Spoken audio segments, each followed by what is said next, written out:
Week 9 fantasy football, top 10 takeaways, instant reactions, breaking news, and all the injuries you need to know about right here on Fantasy Points. Let's get it. What? Why are you shaking your head? You're welcome.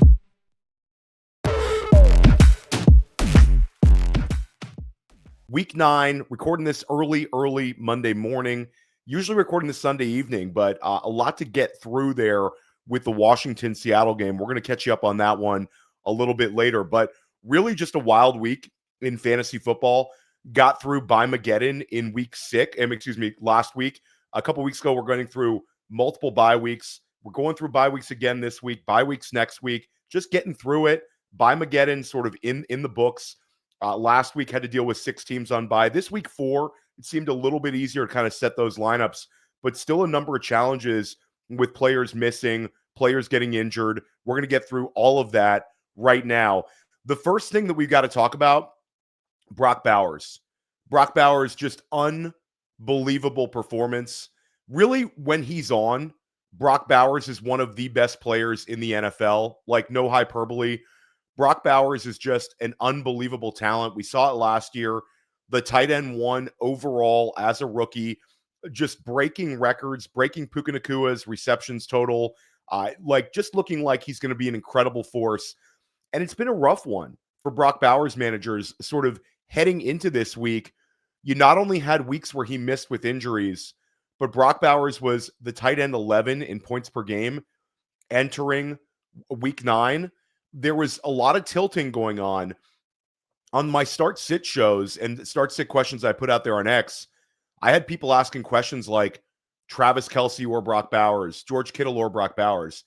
The answer, of course, every single time in a start-sit decision at the tight end position, except for maybe Trey McBride, is Brock Bowers. And Brock Bowers is just a weapon of mass destruction. When he's on, he's completely on. This is the sort of post-bye usage that we love to see for a mega talent like Brock Bowers. And when it comes to Bowers, this was beyond exactly what you wanted to see. So just from a usage standpoint, 34% target share coming out of the bye week. We heard Bowers say how healthy he was, and he looked every bit. Incredibly explosive, and the production was unbelievable. Number 1 scorer on the entire week is Brock Bowers. 13 targets, 12 catches, 127 yards, and 3 touchdown grabs. It was a wild game. Vegas loses by 1. They go for 2 at the end instead of taking the tie. Bowers caught the touchdown at the end of overtime as well. So Bowers was just completely on. Geno Smith, 4 passing touchdowns. The lease on life for Geno Smith gets extended, and Geno certainly looks like more of a functional quarterback when Brock Bowers is in the lineup. So Bowers completely back, and this is a shift here. So the first half of the year, Brock Bowers teams, you're either treading water, maybe you're not doing quite as well. There's a lot of people out there that'll look at a player and they'll say, if you drafted him, your team's garbage. That's just not the truth. 1 pick is not going to ruin a team, even if it's a second round, first round pick like Brock Bowers. So maybe you're treading water, and now you have this weapon back where Bowers can be a 20-point-per-game scorer every single week moving forward. An incredible edge for you at the tight end position with Brock Bowers. One of the most valuable players you can roster in Dynasty, period, regardless of the position. Brock Bowers is him. Brock Bowers is officially back. And another player who's officially back, who's crushed it for us in fantasy over the last few years, really since he took on that unbelievable level of play in year 2 in 2019, Lamar Jackson. Lamar Jackson is officially back. We didn't see Lamar Jackson really tested this past week because he's going up against a Miami Dolphins team that's really, really struggling. But with Lamar Jackson, we just saw how efficient he is, how talented he is. Only 204 passing yards, but 4 touchdowns, 0 interceptions. Lamar Jackson from the state of Florida, and every time he plays Miami, he just cooks them. The last 3 times they played Miami now, 14 touchdown passes, 0 interceptions. The Ravens are in complete cruise control in this one. 28-6 win over Miami. Miami has just looked done. Baltimore could have won this game by more. And we also saw another strong performance from King Henry. 19 carries, 119 yards. 3 straight big games from Derrick Henry. So now you've got Derrick Henry who's getting going. You've got Lamar Jackson, who is Lamar Jackson. And the Ravens are in a great position after a terrible start to win the AFC North. 4 of their next 6 games are against AFC North teams.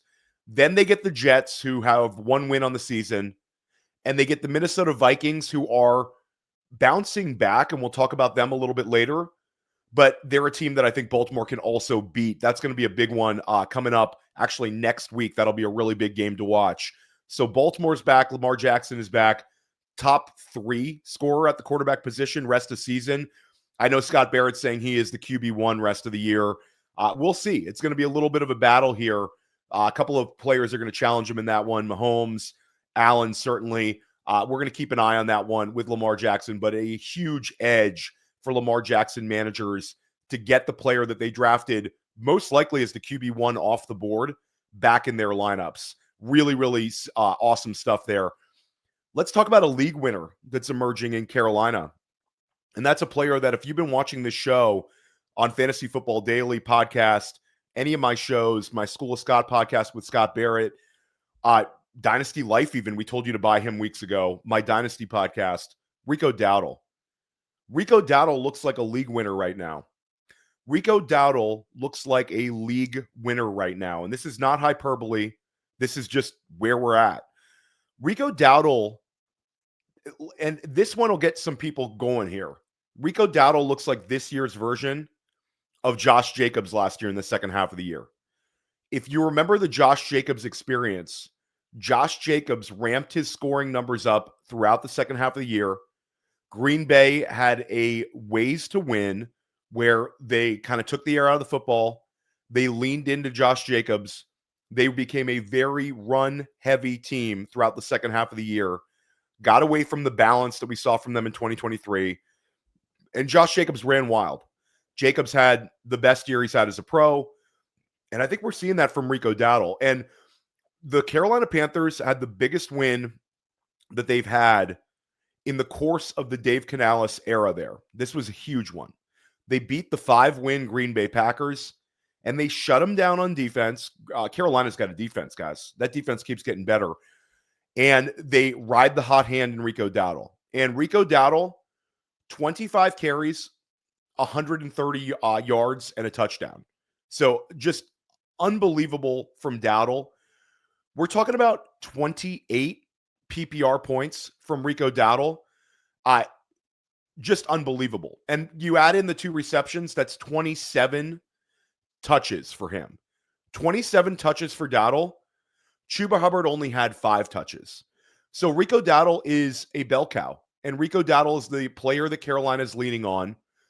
Dowdle looks like a offensive focal point, a bell cow, somewhere in the mid RB1 range with potential to give you top 5 running back numbers every single week.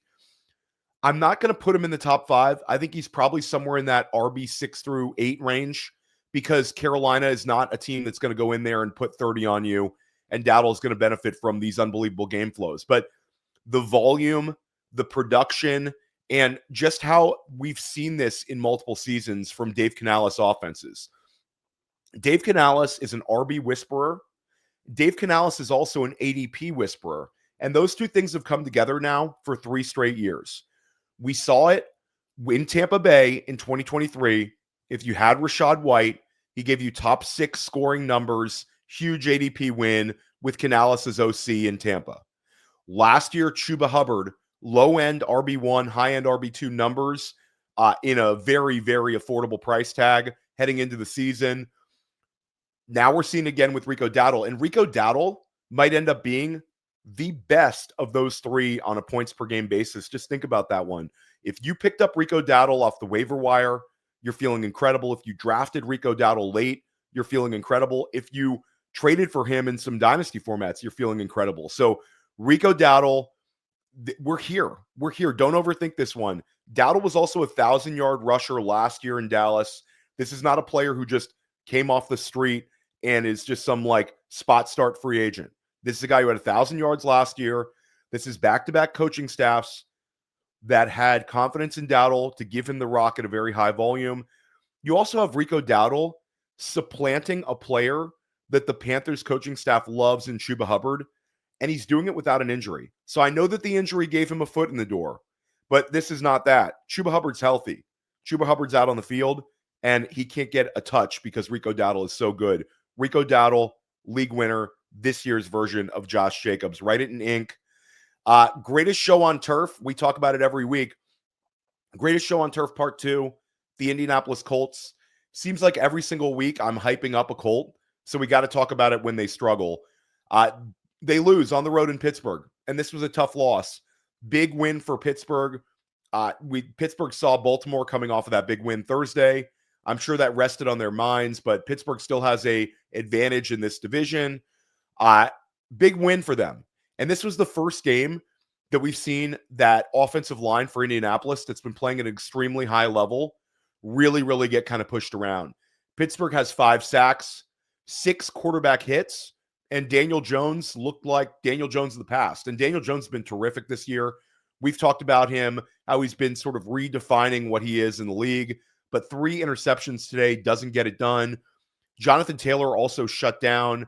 Season low fantasy points for Jonathan Taylor. This is a tough one. But I think that the takeaway is it was 27-10 with 6 minutes and 50 seconds left. And Indianapolis sort of got things going and made it a game. They lose 27-20.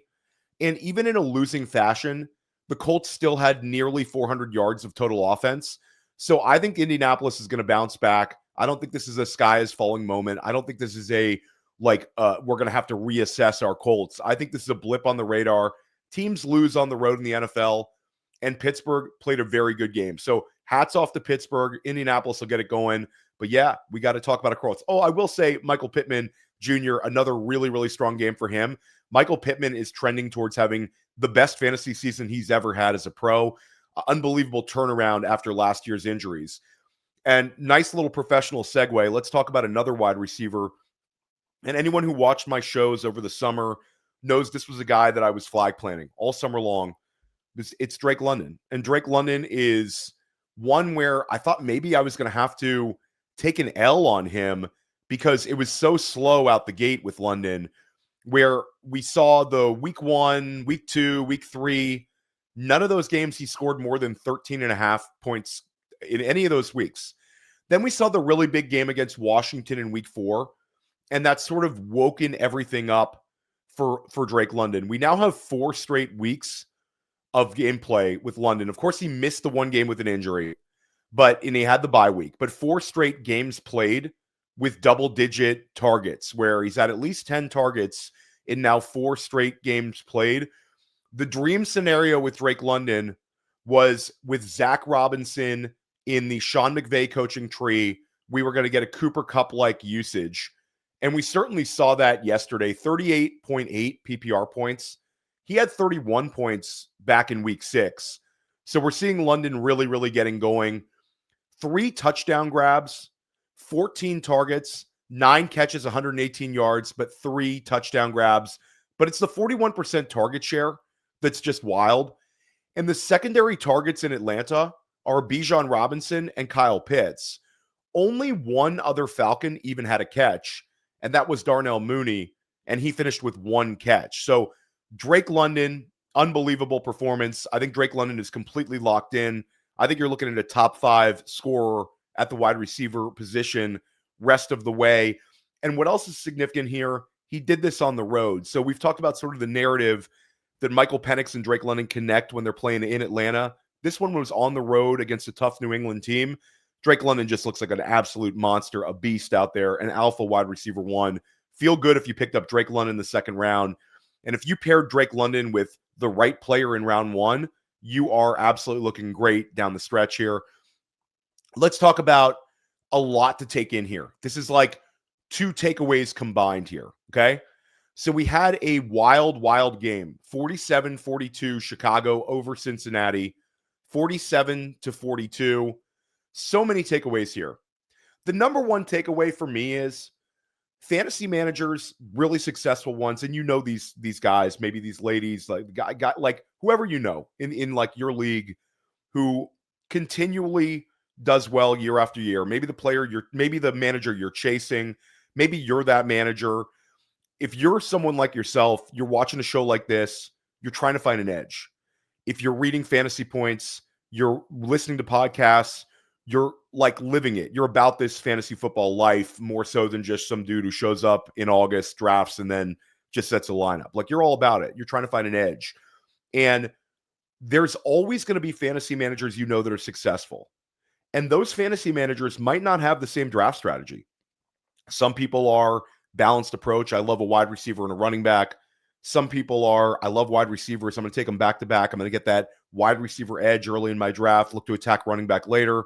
Then, of course, you know, people who are robust running back drafters might draft 3 in a row and build their team that way. There's many different ways to be successful as a drafter. And anybody who tells you differently hasn't competed in enough difficult leagues, because you're seeing different strategies effectively completed year after year. But the one thing that all successful fantasy managers have in common, all of them, literally all of them, and if you go to the highest like money earners in FFPC, the highest money earners in NFFC, they all have this in common. They're all grinding the waiver wire. And this game with Chicago and Cincinnati should be your reminder to keep grinding that wire throughout the year, throughout every single year. And every time you're playing football, fantasy football in a competitive league, you know you need to go in and grind that waiver wire. We saw it yesterday. Joe Flacco at the quarterback position, 4 touchdown passes. Right now, heading into Monday Night Football, Joe Flacco is the QB2 on the week. 4 passing touchdowns, 470 passing yards. This is the 4th most passing yards in Cincinnati Bengals history. He's been there a month. Joe Flacco's had 4 games in Cincinnati, and he has the 4th most passing yards in a game of any single Bengal. The only Bengals quarterbacks to have more passing yards in a week than Joe Flacco now are Joe Burrow and Boomer Esiason. Absolutely ridiculous with Joe Flacco. And then opposite side of the field, you've got Kyle Monangai. And Kyle Monangai, 22.8 PPR points. DeAndre Swift misses the game. And Monangai, a 7th-round pick out of Rutgers, 26 carries, 176 yards. Also adds 3 catches for 22 yards on 5 targets. Monangai, really an unbelievable week. Didn't find the end zone, but did everything else right. Shout out to the DFS guys over at Fantasy Points who told you had to play Monangai this week. He was chalky, but you had to play him, and he delivered. And when it comes to Monangai, I think that this is going to carve out a weekly role where it's going to be a little bit more of a 50-50. I think Swift in like a 55, 60% of the touches, but Monangai is going to have a strong secondary role moving forward. He earned it this week, and that's sort of been what we've wanted to see with Ben Johnson offenses. So big shout out, attack the waiver wire with those guys. A couple other big takeaways from this game, because this game was so fantasy friendly. We saw a T. Higgins game. We've seen Joe Flacco unleash Jamar Chase and just have Jamar Chase playing at this ridiculous level after sort of sporadicness under Jake Browning, and sort of like Jamar Chase fantasy managers sort of being a little bit frustrated at times, where we've seen Chase get it going. Chase is so good with Flacco recently that we're really disappointed by a 6-catch, 111-yard, no touchdown performance. So Jamar Chase still gets you, your 17 PPR points. But it was T. Higgins here. 7 catches, 121 yards, and 2 touchdowns. T. Higgins is now averaging 19 points per game with Joe Flacco. He was averaging 8.2 in games without Joe Flacco. So Joe Flacco has now sort of unlocked both Bengals wide receivers. You're feeling fantastic about those ones. Joe Flacco's 17 years older than the quarterback opposite him and Caleb Williams. But we got to give our shout out to Caleb Williams here. We're just giving shout outs all around in this game because it was so fantasy friendly. But Caleb Williams, your number 1 QB on the week, flawless game from Caleb. And I've criticized Caleb Williams. We saw sort of multiple poor efforts coming out of Chicago's bye week. Of course, the Washington game, Caleb Williams had some positivity there, but the last 2 weeks have been really dreadful for fantasy. The Baltimore game, the Saints game, really low scoring numbers from Caleb. Now sort of all is forgotten. He's the QB1 overall on the week. 280 passing yards, 3 passing touchdowns, adds a 53-yard rushing performance, which is the most rushing yards he's had since week 1. And I know this Bengals defense is really, really soft. But at the end of the day, Caleb Williams also connects with Colston Loveland for a end of the game, very, very late touchdown pass. Loveland came alive today, year of the rookie tight end, gets it going. So Caleb Williams, huge performance from him. This is the most points that the Chicago Bears have scored offensively since 2020. Ben Johnson effect, everyone. Ben Johnson is one of the realest ones we've ever seen at the offensive coordinator position, certainly over the last 20 years. Ben Johnson, since over the last 3+ seasons, so this is now would be the 4th season. So we'll go 2025 season, 2024, 2023, 2022. 12 times a Ben Johnson coached offense has had 40 or more points scored. Now you're starting to see it in Chicago. This offense is coming alive. You're seeing Colston Loveland. You're seeing multiple backs produce. DeAndre Swift having one of his best seasons ever. Now you've got Kyle Monangai in there. If Caleb Williams can get it together, we're looking really good. And you've got the fact that the wide openness of the NFC North right now, where the NFC North is completely open. You've got multiple teams that are going to be competing for a playoff berth, and that's including the Chicago Bears. Chicago Bears have really turned it around. They have 5 wins on the year. That puts them tied with Detroit. They're both 5-3. Green Bay 5-2-1. They had that tie against Dallas.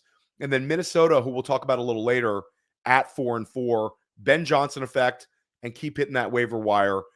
The LA Rams, let's talk about them. The passing game is truly, truly elite in LA.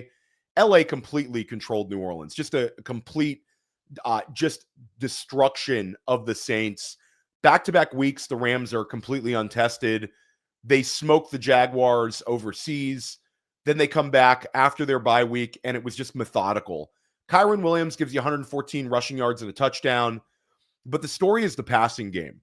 Puka Nacua and Devontae Adams combined for 3 touchdown grabs and a 48% target share. Matt Stafford is just playing at an unbelievable level. He had 5 touchdown passes against Jacksonville. He had 4 yesterday against the Saints. 9 touchdown passes his last 2 weeks. And he's had 3 touchdown passes or more in 3 out of his last 4 games. Red hot. Absolutely red hot. 17 touchdown passes, only 2 interceptions on the year.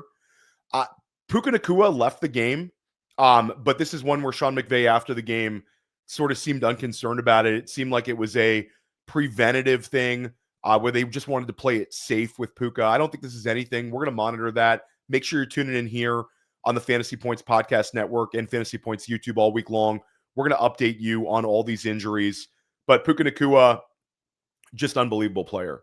But Devontae Adams, 2 touchdown grabs, had 3 touchdown grabs last week. Devontae Adams, if somebody in your dynasty league wants to sell him high here because he's older, take it. You're getting a wide receiver 1 rest of the season. I traded Ricky Pearsall for Devontae Adams straight up in a dynasty league last week. Oh my gosh, Theo, you traded a young guy for an old guy. Yeah, I did.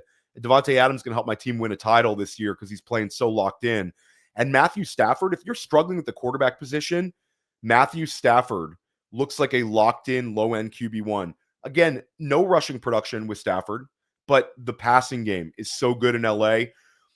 The Los Angeles Rams are a legit contender for the Super Bowl coming out of the NFC. I think we're going to hear that take a lot more over the next few weeks, but they look completely locked in. Talking about a team with another big win, the Buffalo Bills. Josh Allen, another regular season win over Patrick Mahomes and the Chiefs. The playoffs have not been as kind to the Bills, but the regular season, they're getting wins over Kansas City.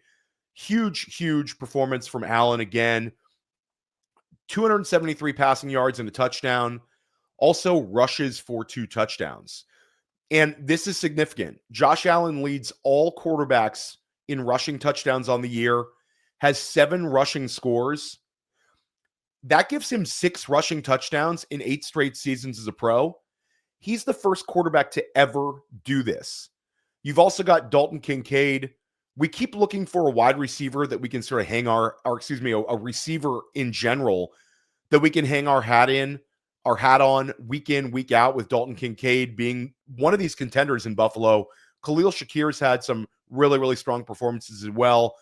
But this gives Dalton Kincaid, it's been sort of a swing here, but Dalton Kincaid now has 4 games played with 15 points or more scored, and he scores a season-high 22.1 PPR points against Kansas City. It sort of makes sense here that Kincaid would do this against Travis Kelce and the Chiefs. It seems like Buffalo was trying to draft their Travis Kelce with Kincaid when they took him in the first round a few years back. They haven't gotten that, but Kincaid is going to be a valuable player for them down the stretch. If you drafted Kincaid, he looks like an ADP winner. But the takeaway here is Josh Allen. Just unbelievable stuff from Josh Allen. I picked the Chiefs in this one. I'll wear the L on this one. If you're watching this on YouTube, Buffalo Bills fans, let me have it on this one. But we do a pick 'em every week as a staff at Fantasy Points. We pick each and every game. I pick KC. Wish I could get that one back. Buffalo, huge win there. Let's talk about a little Christian McCaffrey appreciation. Christian McCaffrey is unbelievable right now. He pushed his scoring average up to 25.7 points per game. This would be his second highest scoring season ever, besides his 2019 29 point per game season. In 2019, Christian McCaffrey had the second most PPR points all time by a running back. And right now he's got the second most points he's scored. So really, really tremendous stuff with Christian McCaffrey. Yesterday, terrific. 28 for 106 and a touchdown on the ground. Really was able to control the Giants start to finish here. 5 catches for 67 yards and a touchdown as a receiver. And it's been the consistency from McCaffrey that stood out the most. Elite scoring, but it's also consistent scoring. 8 out of 9 games with 22 points or more scored for CMC. Just an unbelievable performance from Christian McCaffrey. San Francisco looking good. Again, we've got a tight one. I mean, I think we're also going to get some shootouts here in the NFC West. NFC West right now, you've got the Rams with 6 wins, 49ers with 6 wins, Seattle Seahawks with 6 wins. This is going to be a fun division down the stretch. It's a very strong division, just like we talked about with the NFC North, where NFC North now has 4 teams sort of fighting for it. We're going to see a really, really fun stretch run in the NFC West. Hopefully, a number of those games are going to be very, very fantasy friendly. Also saw some strong stuff from Brian Robinson. If you're rostering Christian McCaffrey, make sure you have Brian Robinson. This is the time of year you want to handcuff your guy. If CMC misses a week, Brian Robinson would be a top 15 scorer at the running back position, I think fairly easily. So make sure you're rostering Brian Robinson if you have CMC. We'll keep an eye on that one. Let's talk about the backfield takeover in Minnesota. 2 players here. JJ McCarthy comes back. Carson Wentz done for the season. A lot of trepidation, a lot of fear in the marketplace with JJ McCarthy. Not here at Fantasy Points, though. This is a player that we were high on coming out as a prospect. And the guy's a winner. I mean, and people hate that simplistic term. And a lot of times winning is a result of the environment you're in, the team you're on. But with JJ McCarthy was Michigan's quarterback. He never, ever lost in the state of Michigan, not once. He had 1 loss as Michigan's starter and didn't lose in the state of Michigan yesterday. Minnesota was written off by a lot of people in this one. McCarthy wins on the road in Detroit, 27-24. We'd like to see the passing yardage be a little higher, 143 passing yards, but he had 2 touchdown passes. He also had a touchdown run and 9 rush attempts for JJ McCarthy. So McCarthy gives you 3 touchdowns. He shows you the mobility and wins the game. The other big takeaway, Aaron Jones. Now, Aaron Jones gets banged up and had to leave the game, but before he left the game, he was dominating the running back usage and the production. He had 11 touches for 98 combined yards. Aaron Jones looked like Aaron Jones of last year. He looked like Aaron Jones in Green Bay. He looked really good to start this game. He had 11 touches for 98 yards. Jordan Mason had 11 touches for 37 yards. Jordan Mason officially goes back to our benches unless Aaron Jones misses time. Aaron Jones, if he's healthy, we're putting him back into our starting lineups. And the Minnesota Vikings at 4-4, huge game this week against the Baltimore Ravens. Think about a difference a week makes here. The Vikings were smoked by the Chargers 27-10. Come back this week, get that big win over Detroit. Got to feel pretty good about things in Minnesota. The offense stabilizing and the offense scoring touchdowns yesterday. Really big win for Minnesota.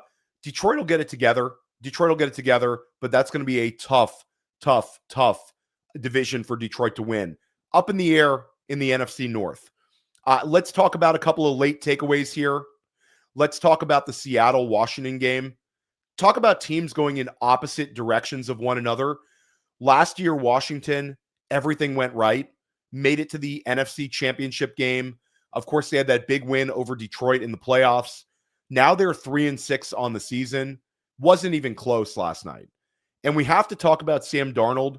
Sam Darnold, a terrific performance. 330 passing yards, 4 passing touchdowns, and a lot of it came in the first half. The guy was like 16 of 16 to start the game. I mean, he was completely lights out. 21 of 24. Unbelievable efficiency from him. We continue to see Jackson Smith-Njigba putting up big game after big game after big game. 8 catches for 129 yards on 9 targets. JSN is a top 5 wide receiver for the rest of the season. He also had a rush for 11 yards, a manufactured running play for him. JSN is just lights out. But what's significant for Seattle is we saw 2 young players step up.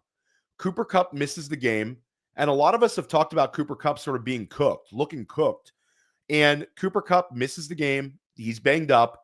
We saw Torrey Horton with 2 touchdown grabs. If you've been reading my waiver wire column, if you've been watching our waiver wire show here on Fantasy Football Daily and Fantasy Points YouTube, we've been talking about Torrey Horton as a guy you need to stash, who had maybe the most contingent upside of any wide receiver in football because of the quality he has as a player and because of the fact that Cooper Kupp's older. We saw it. So Torrey Horton only gets 4 targets, but 2 of them go for touchdowns. This is a theme for him. Not a lot of touches, but a lot of touchdowns. I think he's done enough to warrant a much bigger role moving forward.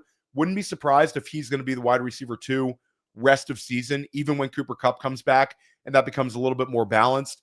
We also saw Elijah Arroyo, only 2 targets, but he catches a touchdown. So Seattle has drafted incredibly well over the last few years. You look at all the players on the field that they've drafted that are starting and making contributions for a 6-2 team. Really fantastic stuff from Seattle. We got to talk about Jayden Daniels. Jayden Daniels leads our injury discussion here. Terrible. Dislocated elbow for Jayden Daniels. I don't know how long he's going to be out.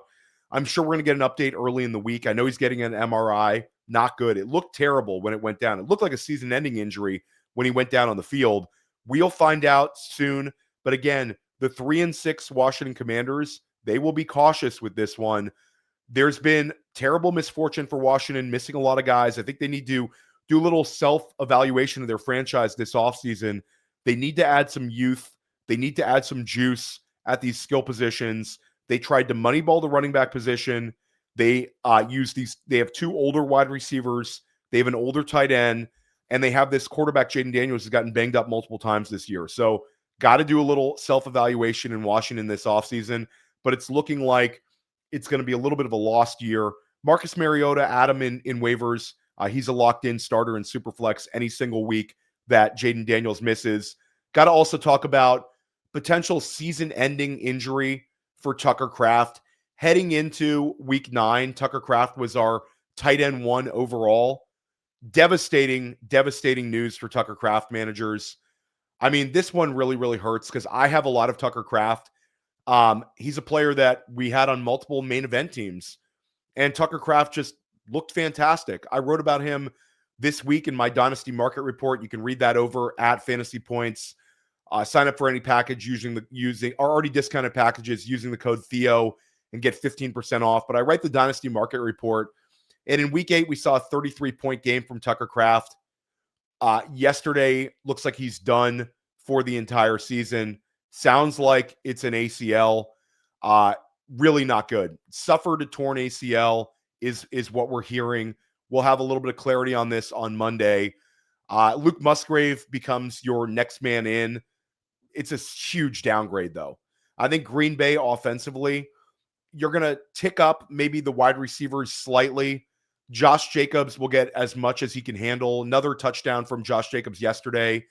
And you're going to see some of these wide receivers like Romeo Doubs, Christian Watson be a little bit more viable moving forward. And I don't think they're going to use the tight end position quite the same way. Huge loss with Tucker Kraft.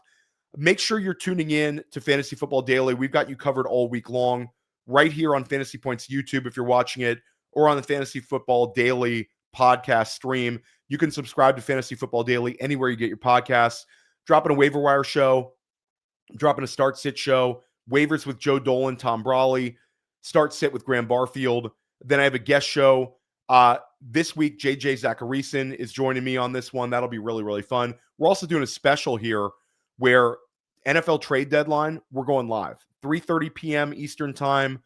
We're going live on Tuesday. Scott Barrett, Brett Whitefield, and myself right here, Fantasy Football Daily, going live on Fantasy Points YouTube.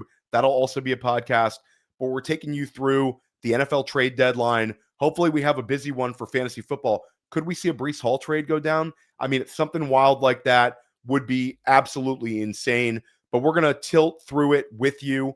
So make sure you're subscribed to Fantasy Points YouTube for that one. And you'll also get it as a podcast the next morning. Live NFL trade deadline. We're everywhere here at Fantasy Points. I'm Theo Greminger, and we're going to help you crush your fantasy leagues this season.